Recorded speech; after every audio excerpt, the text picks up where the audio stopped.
So I'll be going over the ovary this time. However, just as a little refresher, I'm going to re-show you where the ovary is.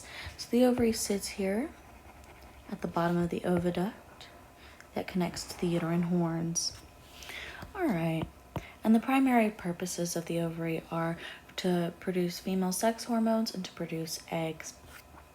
So then we're going to go over, and I'll draw the ovary here. And before I draw the ovary, I want to let you know that there are two parts to the ovary, the medulla and the cortex. And the medulla is generally the inside part. However, in mares, it is the opposite, and the cortex is the outside part. And the medulla contains all of the blood vessels and veins and nerves and connective tissue, while the cortex is just the layers on the outside part. Like I said, in mares, it's the opposite. The cortex is in the center and the medulla is on the outside. But every other species, it's medulla on the inside and cortex on the outside. Okay, so I'm going to start off drawing a basic rudimentary shape for the ovary. This will just be a basic overlook of the ovary. So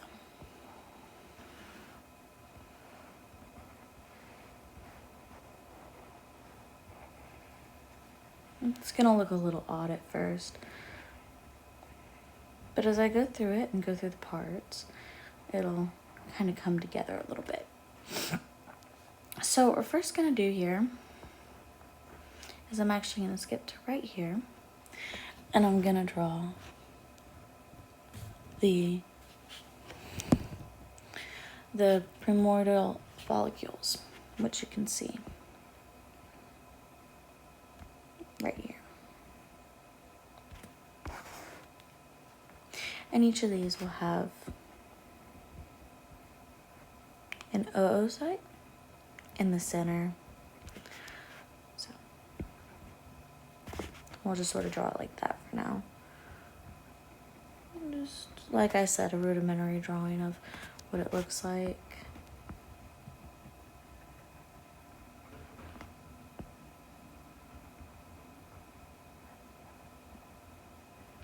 And this will move on to the primary follicle, which will also have an oocyte. So the primary follicle, it'll move over to this, and it'll be a little bit tighter, better structure here, and it'll continue to have an oocyte. And I'll go ahead and highlight the oocytes. All right, and that would be the oocytes for both. And then from there, we're going to move on to the secondary follicle, which is larger than the first. It has more layers to it.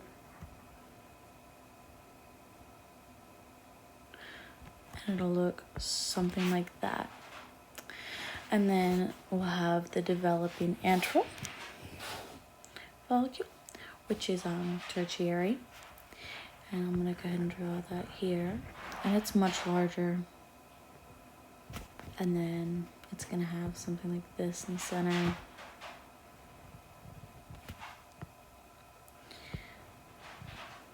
Now we're going to have this again. All right, and for both of these, I'm going to go ahead and highlight this, what I'm talking about. These are the zona pellucida. And then right here's when it goes through here. This is the cortex, and this is also going to be the cortex. I may have drawn some parts a little small, trying to fit it all in, and did a little too small, but you get the picture. And then we're going to have the antrum, which is filled with a follicular fluid. And inside of the antral follicle, and this whole circle here is this all will be the antral follicle. But on the inside of it, it'll have a part like so. That's the antrum, and it's filled with follicular fluid. And then we'll have several rings to this part. We'll just go ahead and draw a few of those. And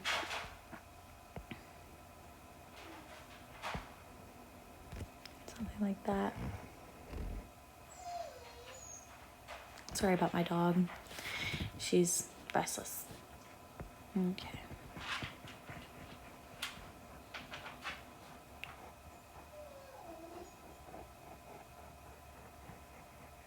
It'll look something like that. And so this will include, I'm actually gonna section off for this to draw in a little more detail to the side here. So we're gonna have a thick line, and then I'm gonna go into another color to kind of show you. So then we'll have cells that do like so.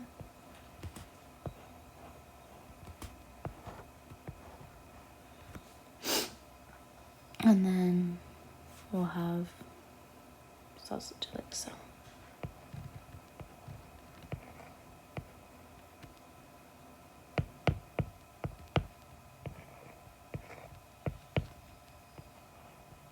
And so these are the different parts.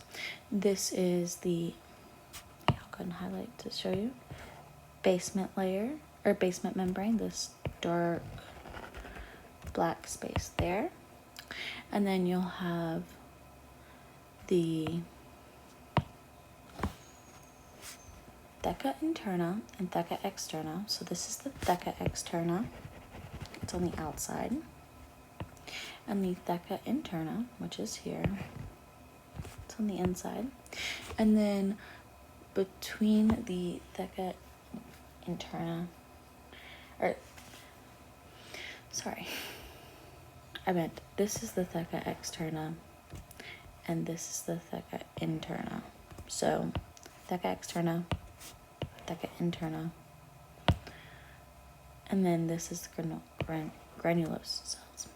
Okay, so 4 major parts, and I'll go over them one more time. Basement membrane, theca externa, the ones that kind of divot out, theca interna, the ones that rotate inwards and hug against it, and the granulose cell. Right there. Okay, so on the inside of the basement membrane. And then on the other side of these would be that big blank space that's filled with fluid, follicular fluid. That's the antrum. So right here would be the antrum. Okay. I'm gonna go ahead and leave that there for now. And then we'll go down into an ovulating follicle, which again, this is just a rudimentary drawing of it to kind of give you an idea. I'll go ahead and erase some of this so I can get a little bit better picture drawn here. It'll waver like so, and it will have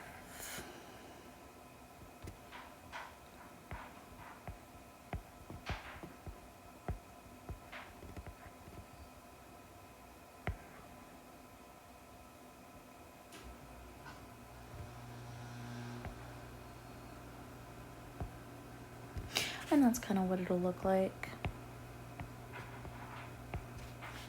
And so that's just a basic overview of that. And that's, again, the ovulating follicle. And then we'll go down to the corpus luteum, which will be here.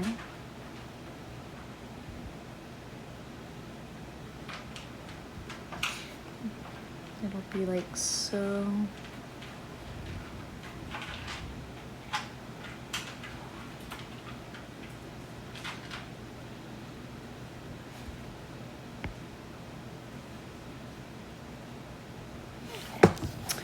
And then from there, we'll go into the cortex. And we're still in the cortex for all of this is happening in the cortex.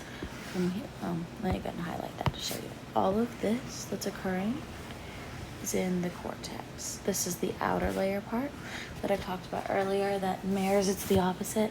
All of this is within the cortex.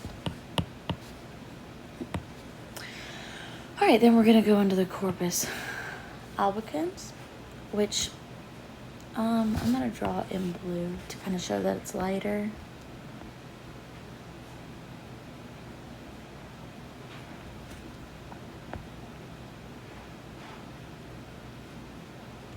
All right.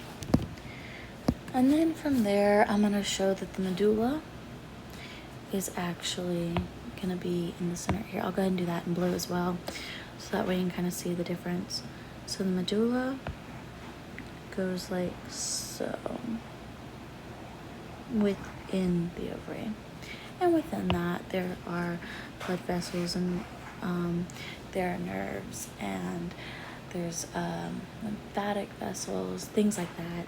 So just kind of throughout, we'll have that in the middle here. And then there's parts of the actual ovary that aren't follicles or anything like that, and they're more on the outside here. I will go ahead and draw those in. They're going to be throughout the entire ovary, the outside of it, but I'm going to just draw them in one section. Actually, I think I'm going to block off a section like I did before, so I can get kind of a better overview of what it looks like for you here. All right, that works. And then so we're going to go up, and I'm going to show that real quick. And so we'll have, so let me go ahead and add to this. We're gonna have a lighter layer here.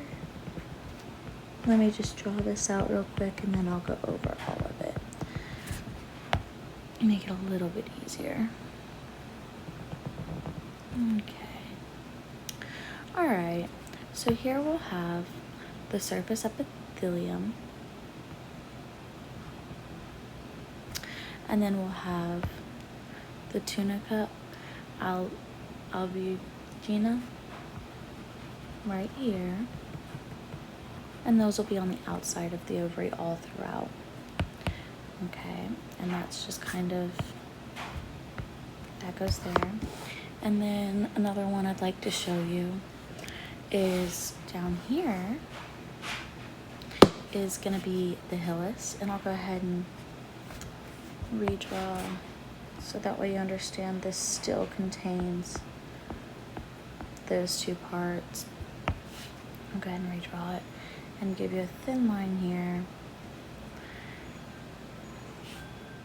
So then we've got, looks like this. And right here is the hilus. So those are the major structures of the ovary, and just kind of an ovary overview of it. I'm gonna go ahead and go over each part in just a minute. I'm probably gonna redraw the structures to look a little more presentable while we go over the parts again and show and tell what each one does. So now I've got a little bit of a better drawing and some labels put on here, and it's again just kind of rudimentary overview, but it's a little bit easier to follow, and I'm going to go over some of the follicles that we'll be looking at. So for starters, our primary follicle, which you can see here, and the primary follicle has a germ cell surrounded by a single layer of follicular cells, which are granulose cells, and it's found in an egg nest generally. Okay. And then we have our secondary follicle, which I've drawn but with less detail because there is so much more to it. And that'll be kind of the theme you'll see throughout, is a lot of them with a lot more to it will have less detail, but the first one they started out with a little bit more detail. All right, but anyway, the secondary follicle, it's layers of the granulose cells surrounding the ovum perforating. It's forming two or more layers of granulose cells, and it has no antrium. So as you can see, it's got multiple layers to it, and those would just be layers of granulose cells, and you can see those a little bit more divided up if I had drawn them out like that. All right, and then we have the developing antral follicle, which you can see here.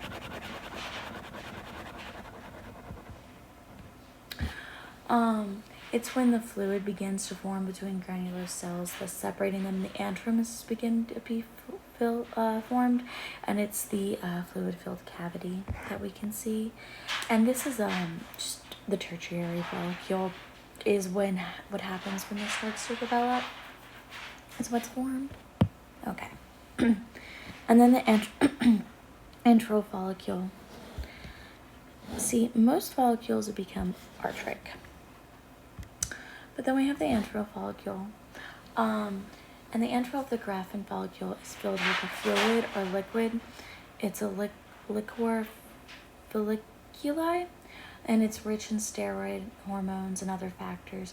And it's just the fluid that you can see in the antrum. And the antrum is this part of this follicle. It's right here. And then you'll have several layers to that. And I'm going to go ahead and show you those again. And I'll go ahead and highlight this section so you can see that we're going to go over the layers.